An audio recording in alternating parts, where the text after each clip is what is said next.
Hey guys, welcome to another live Play&Explain video. Catch that the 500 zoom pool was running and thought good time to record. Last time I got pretty good feedback about the one tabling, so I hope that I will get plenty of interesting spots this time again.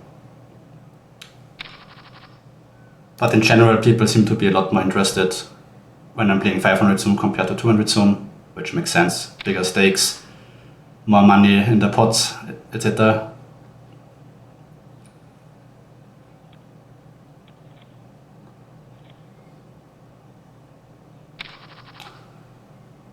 I think mostly racks in the pool, but that's something that you have to be quite familiar with if you play those games.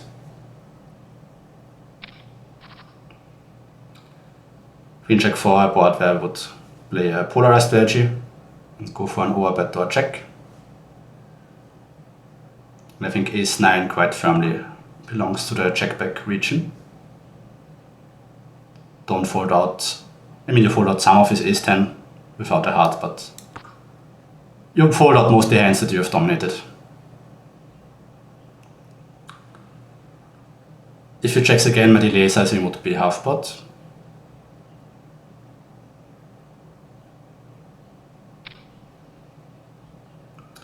Versus a 75 probe, every top pair has to call for sure, and every pair with any sort of redraw as well, and then some of the second pairs that don't have additional equity will get the fold already, I would assume.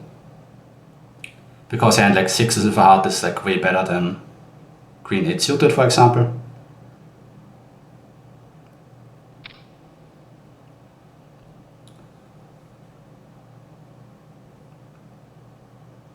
His main bluffs here should be hands like 4x, 3s and 2s without the heart.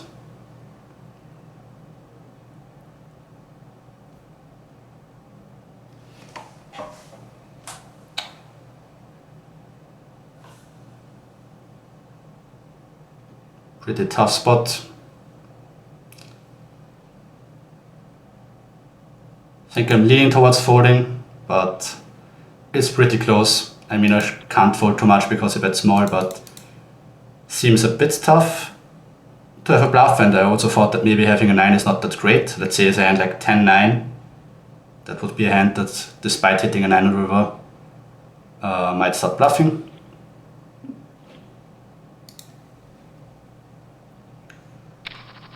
And yeah, I think his main bluffs here should be hands like 4-5 suited, 4-3 suited, those sort of holdings.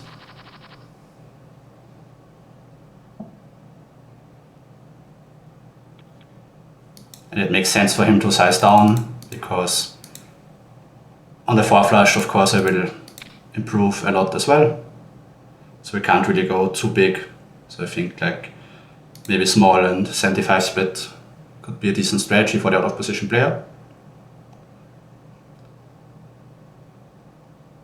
And yeah, already the first interesting hand.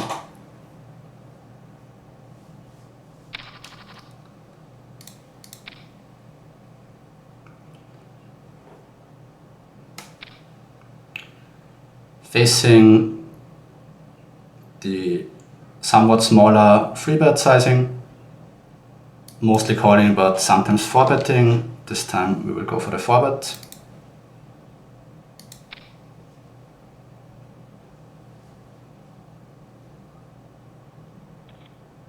And luckily we take it down.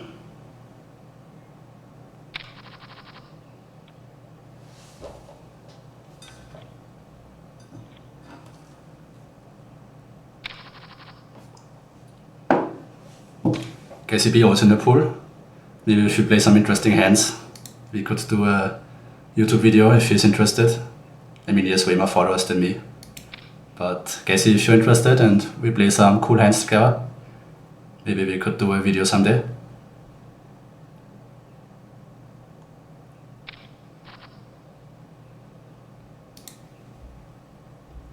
Great board for the small blind, free better. Don't think there's much to say other than betting small with everything.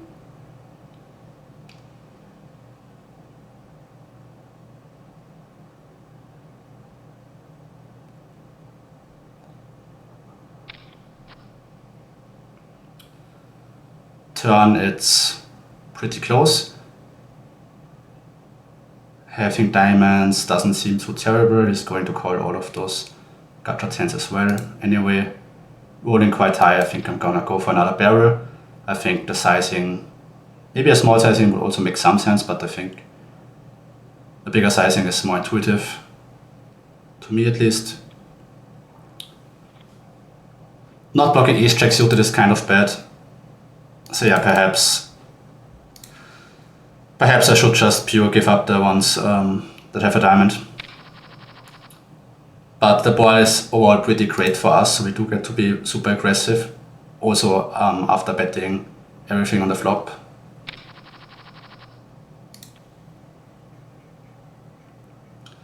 But from all of my king check, this seems like the worst suit.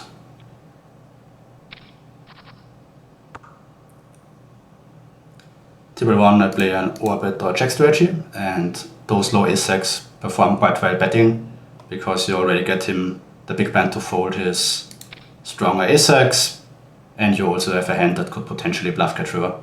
Of course you can't bet every single time, but I think the hand bets probably more often than the global frequency.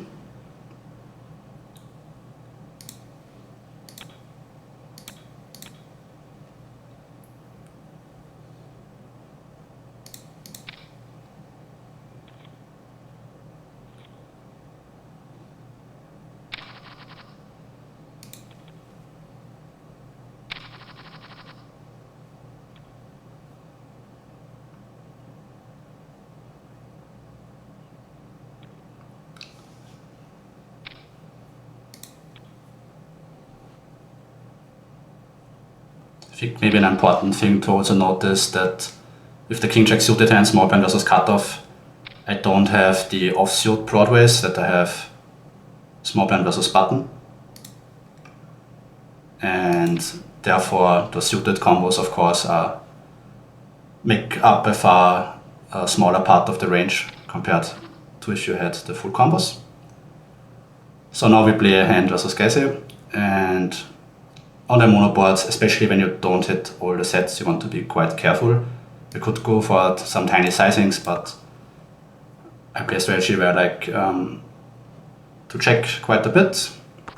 And when we do lots of checking, we also have to realize that we need a check raise range as well. Turn improves our hand greatly, but for our range it's really bad, so I think I'm mostly going to check again. Just none of our high card hands improves on this card. It's way better for the button player, so overall we don't really want to put too much money into the pot. And we face a big bet, which is interesting. I would have expected probably a smaller step sizing. I think when it polarizes towards betting big, I would rather just check call.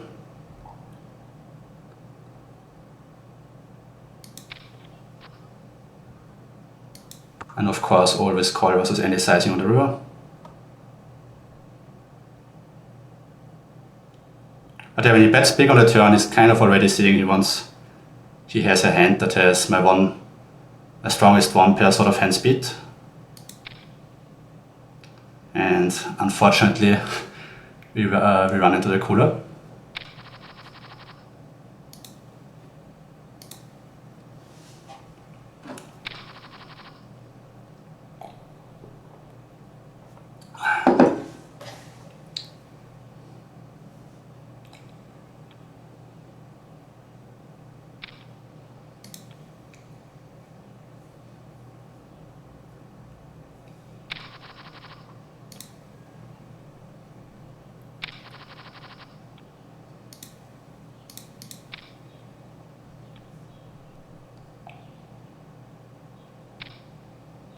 Versus the free bet, we will mainly call. Low frequency 4-bet.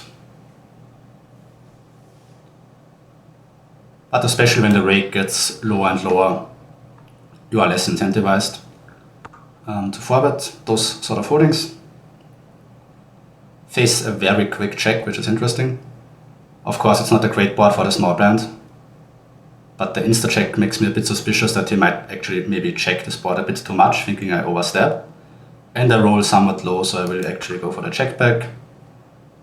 Think on the turn out of position should range check again. And I probably should go for a small, I'm actually not sure what my strategy is now. I think betting half pot also makes some sense, because this hand, it just seems like on the turn I don't really think I want to bet deuces or threes for value. Sure, I get, it's nice that I get him to fold his some of the overcards that have plenty of equity, but when I get called I'm not really in great shape. And a hand like pocket tens, it almost seems like the hand is worth a bit more than just a block bet, and if I block and get called, then I can't reopen the river. So it feels like I would get too little money with my pocket tens, pocket jacks, 2-pair region. I mean, 2-pair probably can go for stacks on the river, but we'll certainly review this one. And here we face the cold 4-bet. Not really a great spot, of course, but we will go ahead and make the call. And I think we get to fold on the flop already versus, I mean, if it goes 10%, perhaps it's close, but even then I think without the backdoor flush draw we can maybe fold. But if he bets any bigger, I think this hand is a clear muck.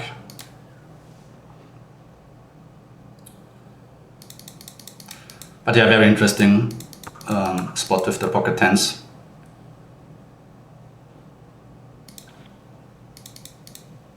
I mean, I'm mainly stabbing my queens, jacks, and also tens on the flop, so perhaps this region is not.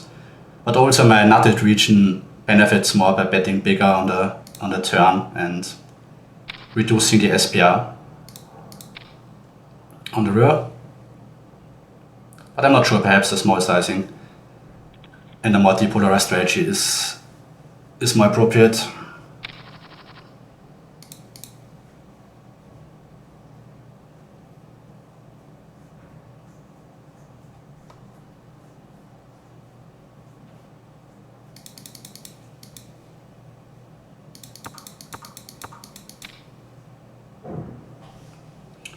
Eight-7, always calling.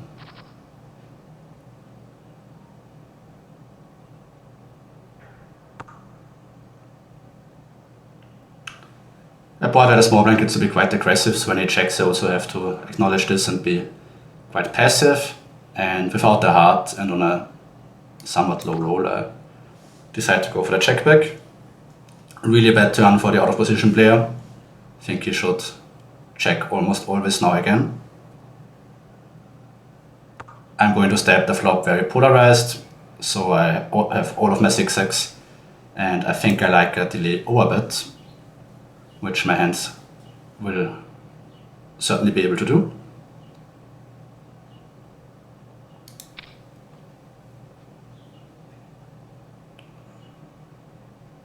But yeah, I think a decent king, like a king where the kicker plays, like king 10, king check plus, probably are quite happy to bet for this sizing now. And of course, all of my 6x region really wants to go ahead and build a big pot.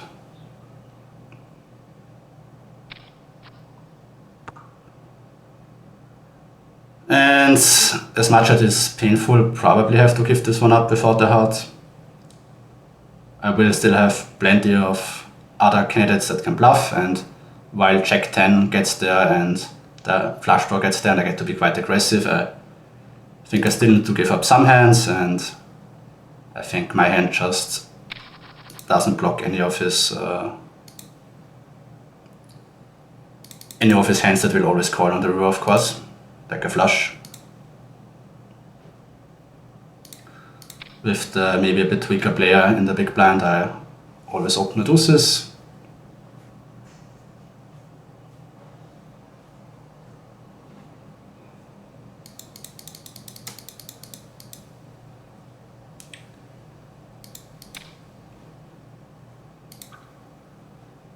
Yeah, not many big pots, but a lot of interesting spots, I would say, so far.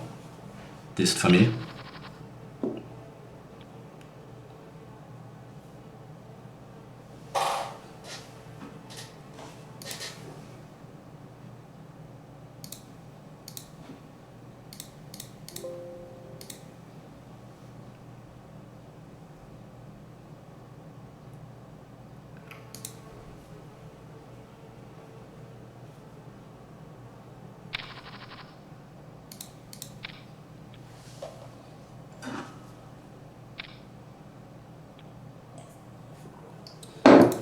King 8 suited has to mark.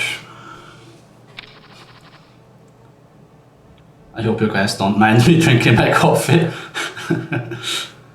Very serious production, but I don't think you're here for the production, but maybe for the Play&Explain and maybe some helpful insights.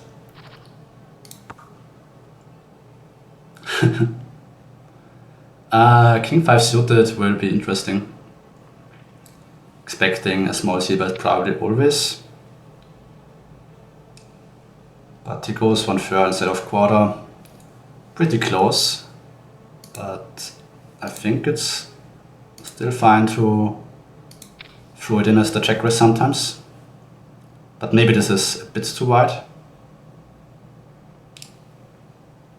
Like Queen 8 suited, Jack 7, Jack 8, those ones that also have the backdoor straight draw are of course a lot better. Probably King 5 is stretching it, I would assume. On the turn we always have to give up. And sizing would be like a 3/4 sizing for a 9x. You don't really want to go direction all in with those hands. As in position also has plenty of 9x and full houses to call you down with. Yeah, probably this is just viewy, I would assume. I think this is a bit too wide of a check raise on the flop. And super easy to overbluff this line, so I think, especially when we have a king high, we always give up. If you have a hand like 4/5 suited, those are candidates that could now bluff the river.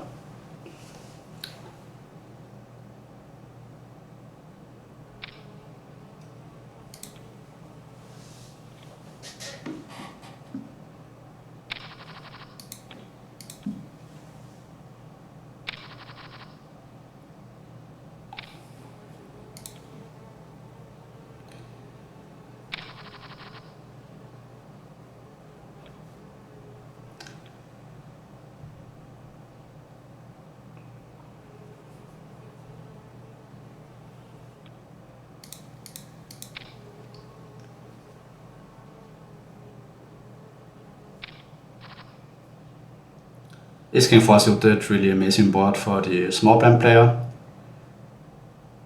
Given that it is two-tone and it is somewhat connected with the low cards, I think I'm still gonna go for the min bet instead of the 25% bet with range. And the min bet is actually really challenging to play for the in-position player, because there's still plenty of hands that have to fold versus this sizing. Interesting spot on the turn. Overall you have to check quite often, but those 1 diamond hands are really aggressive, so I think I will go for another bet, and usually you want to size down, so maybe 1/3 to half pot seems like an appropriate sizing.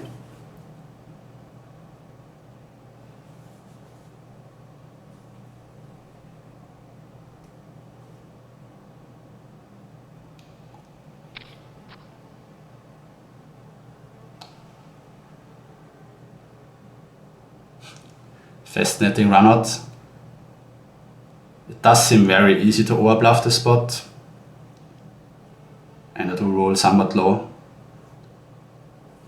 So I think I will give this one up, but I think it's also okay to bluff because we have the 9 diamonds. Let's say we had the queen diamonds, then it would always be a check because it would just block all of his offsuit. Queen 10 off, queen check off with the queen diamonds that always call. But the 9 diamonds actually blocks a little less of his 1 diamond floats and a bit more of his flushes. But of course this is a very exotic runout where the strongest hands are now no longer flushes, but ace-x, or of course ace-king, which only I can have. But yeah, you have to be quite careful. Like, it's super easy to overbluff, so you can't always turn every one diamond hand into a bluff on the river. Face again a free bet from this guy. Pretty close spot. I think in theory it would be a mix, but let's call for the video. And we get a great flop for our range. I think we definitely can go ahead and donk. We have all the sets at least as frequency, and hands like 4s and 6s, also all of them have decent equity.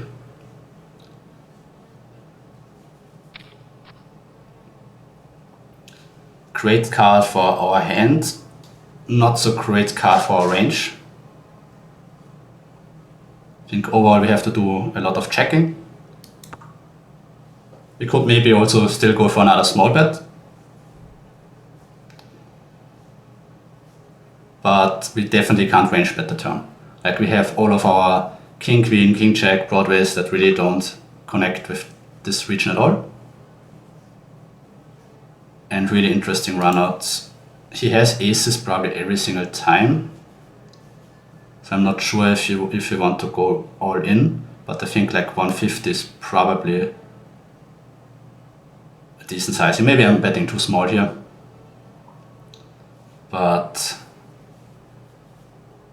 feels like if I go all in for, how much would it be, like over 3 times spot, might be a bit of an overkill, because if he has always aces, he can of course always call that hand, and then he doesn't have to call too many more hands, so we isolate ourselves a bit.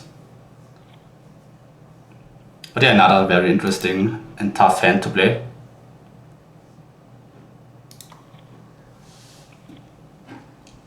Also not convinced anymore if this guy's a recreational.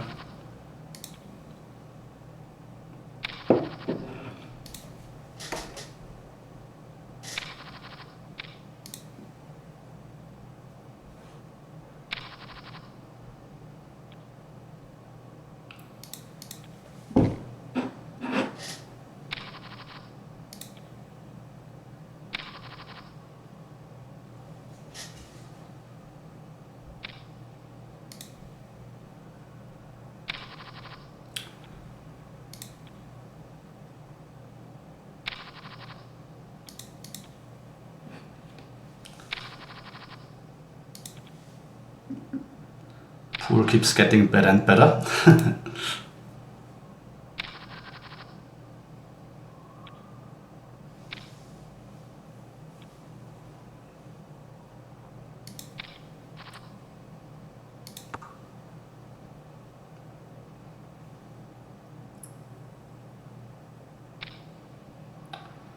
Placed a big bet, which is a bit surprising. I think my hand is still a check raise sometimes, but the over check raise frequency will of course be quite low. And unless you roll high, I don't think I want to check raise my hand. The queen pairing turn is great. Of course, he still has an advantage in the strongest queen X, but we call a big bet from him, so our whole range improves way more on this card than he does. And he also still has plenty of air, while we can't have air. So let's say he bet the flop small, and we would have just called, then the queen turn would not be really a turn where we could donk, because we also still have hands like king check offsuit, king 10 offsuit. While when he bets really big, the weaker part of our range gets to fold already, and he then still have air, of course, because he can see bet air and we can't call it. So the board pairing turns are the easiest donks to find, at least.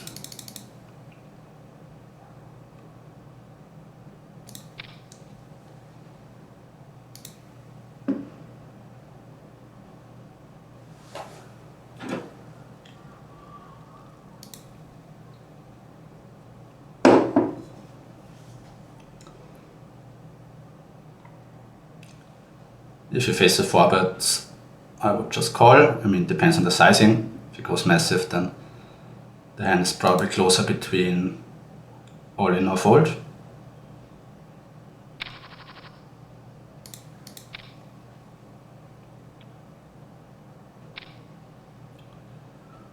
Ace check, mostly a fold, low frequency 4-bet.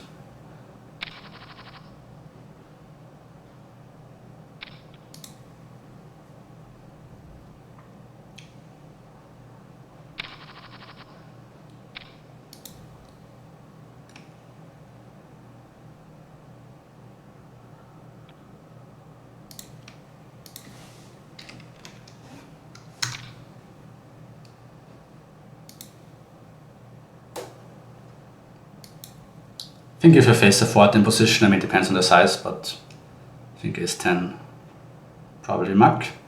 Great board for us. If it was rainbow, I would just go ahead and see bet half pot range. Given that it's two-tone, I'm gonna size down for the range bet.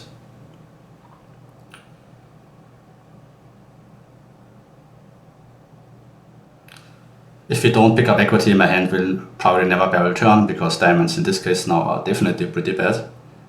Blocking all of his ace check diamonds, ace queen diamonds that could float on the flop, but pretty great to get the fold, of course.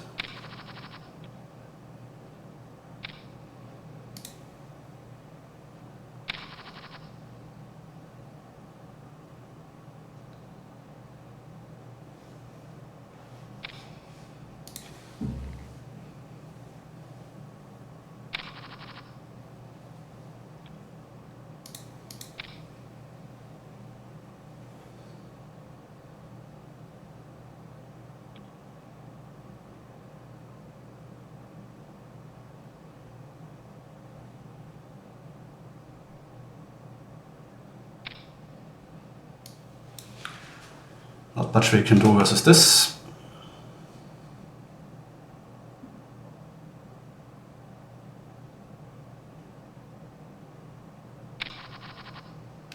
This guy's also for sure a regular.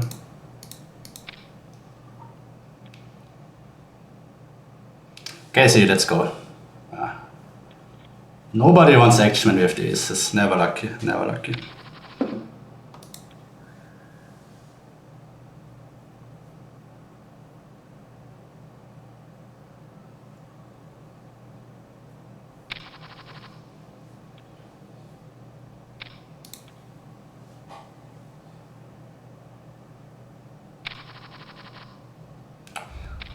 Well, let's see if you get it this time.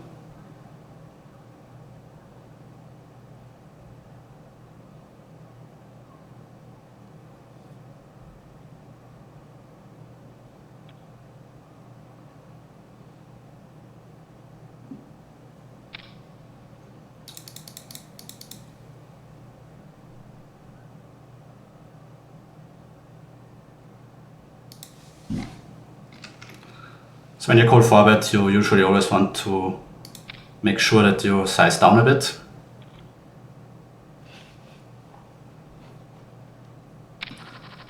At least some pre-flop money was won, better than nothing.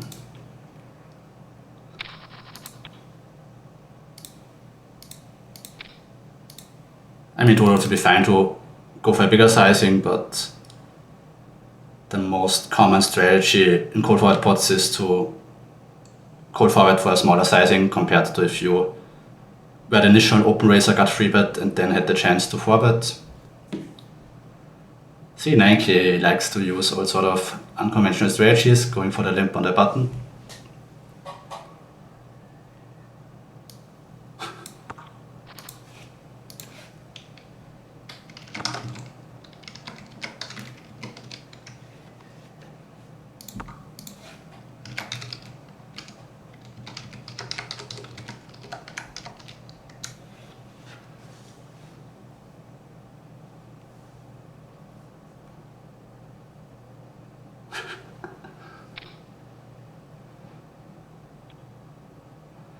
I have no idea. I mean, I assume this gets to fold, but who knows, right? Like, if it was a single raise pot, this probably always has to continue, but three-way limp pot, I mean, seems tough to have knowledge about this spot. So you just have to play intuitive. But yeah, that shows the strength of playing unconventional strategies, right? You most likely force your opponents to make big errors because they play a line they've never ever played in their entire life. So usually that's a spot when lots of mistakes happen.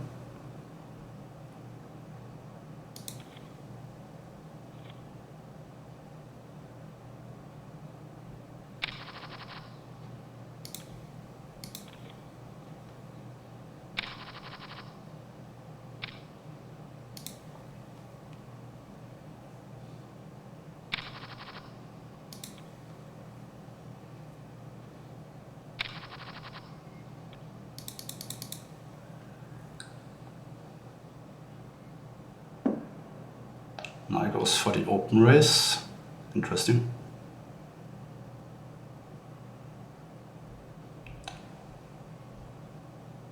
Gonna actually sit out and watch this. Okay, nothing happened.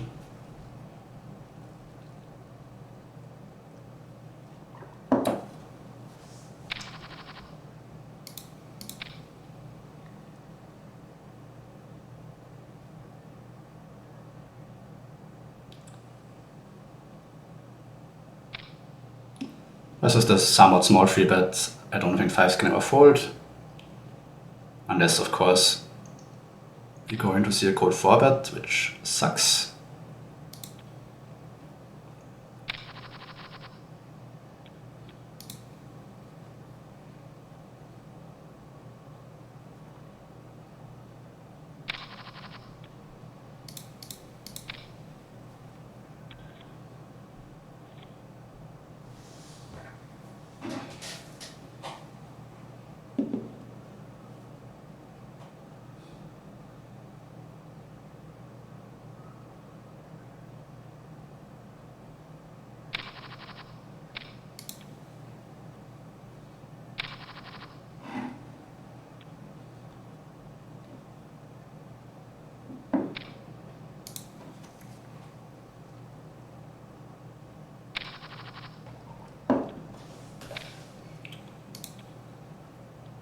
Fold, fold, fold.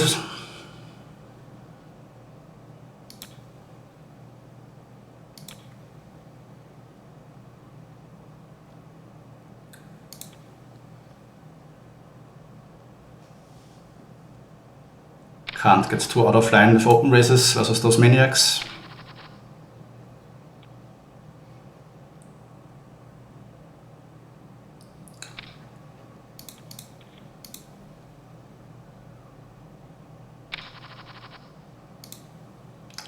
I mean, that's certainly the downside of only playing one table.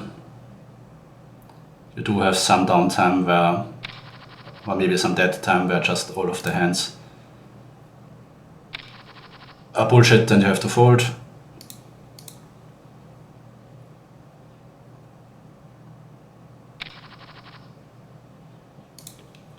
This Kinch poker as well. Or is this just a guy that sounds similar?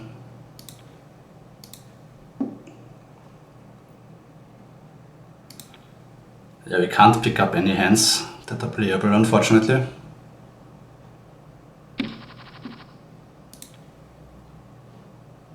Imagine playing live poker and having to fold hands for a living.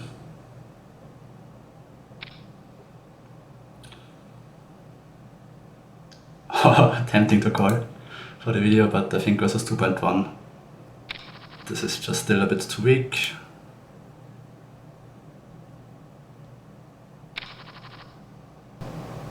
Finally, let's go.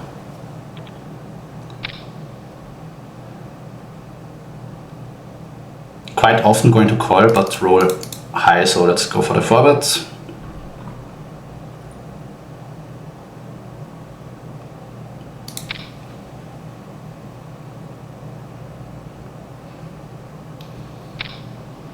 Good luck, us.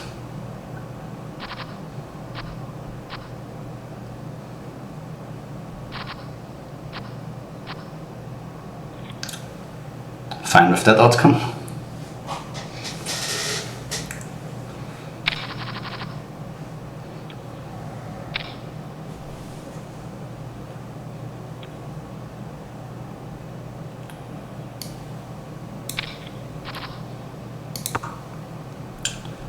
Expecting a big bet again.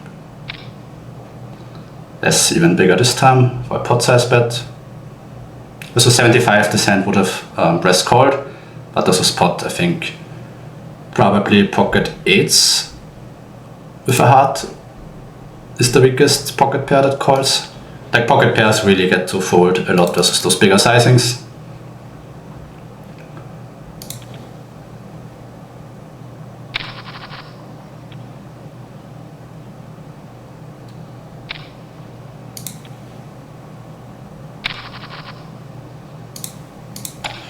I mean, perhaps this is still a call.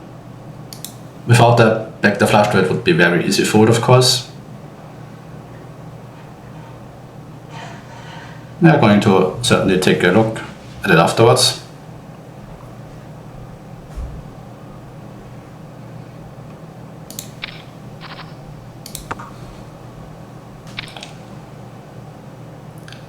Face the snap 1/3, which is good for us because on this board you could bet bigger with range as well. And we are not happy with second pair, of course, on this board, but very easy call. And always folding on the turn.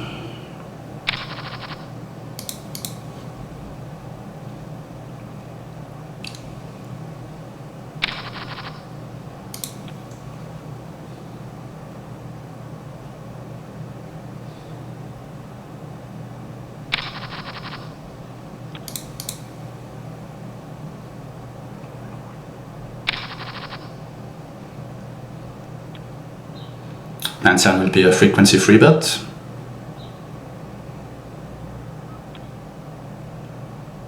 But roll passive this time, so let's go for the call.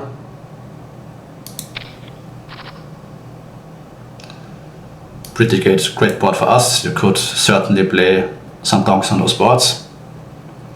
But you have to be aware of the consecutive lines.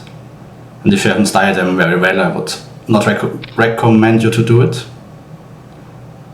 Face the half pot c-bet. Our hand, I think, is going to be very aggressively check raising the flop.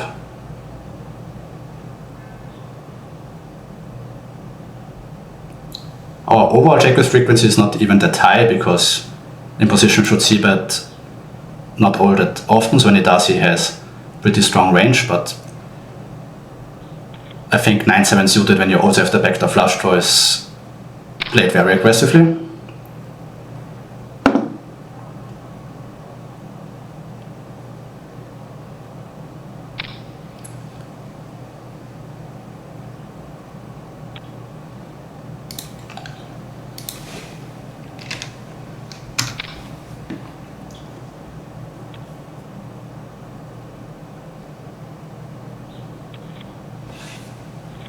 Take it down.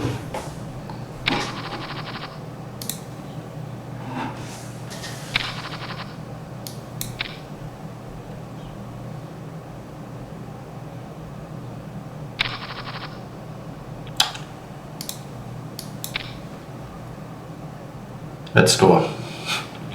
I was hoping to finally get our nemesis of this video, Gassy B.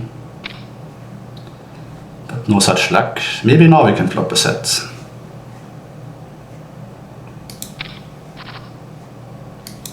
No, we cannot. Would expect quite a high c-bet frequency for a medium sizing, but we don't, and we've turned a set. Don't think you should go absolutely huge. I mean, we do have the nut advantage with king queen, but so many hands like queen check, king check are hands that also would really like to bet to get called by his worst pairless draws. And if you bet too big, he can just call high equity holdings. And on many runouts, this won't be good for us. I think fives unblocking all of his pairs is going to always bet. Like for example, pocket nines would be a good candidate to check again, because he is often going to check back a hand like ace-9 suited on the flop, let's say, that is going to check back on the turn again, so you block his check back range. But with fives you unblock all of those hands, so fives I think wants to play the most aggressive.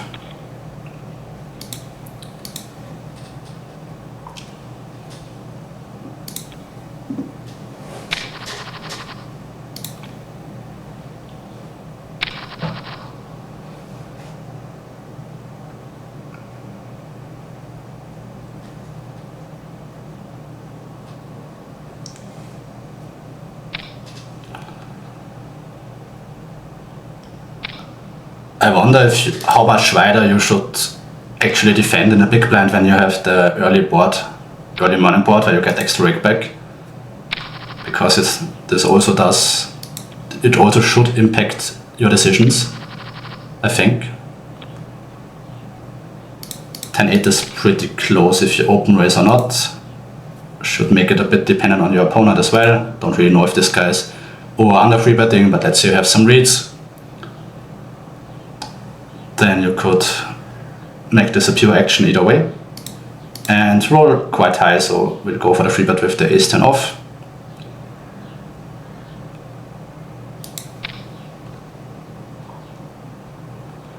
Always folding if we face a 4-bet, of course, which we do very quickly.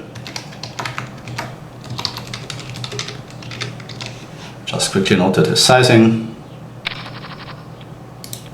Of course, I'm still not 100% sure that it's a regular, but it looks like it.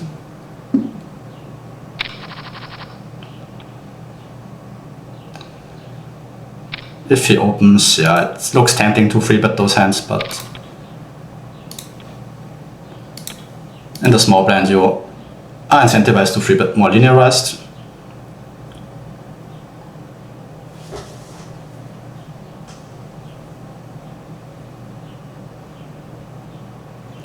Nice to get a little walk here with the king deuce off. Certainly take those.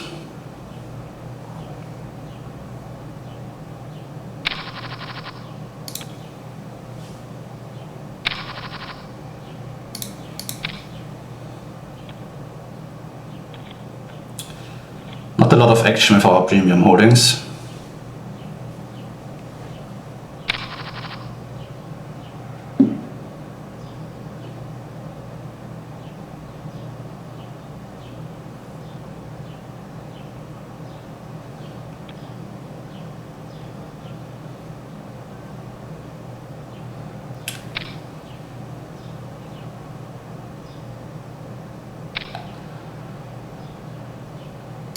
Usually always call 4-betting. I have this guy marked as a bit tighter, but maybe that also means that he will overfold to a call 4-bet.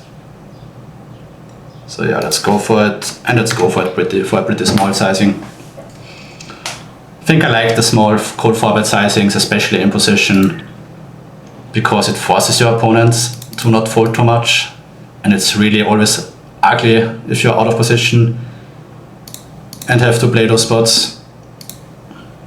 And if you go too big, then you just make his life a bit easier.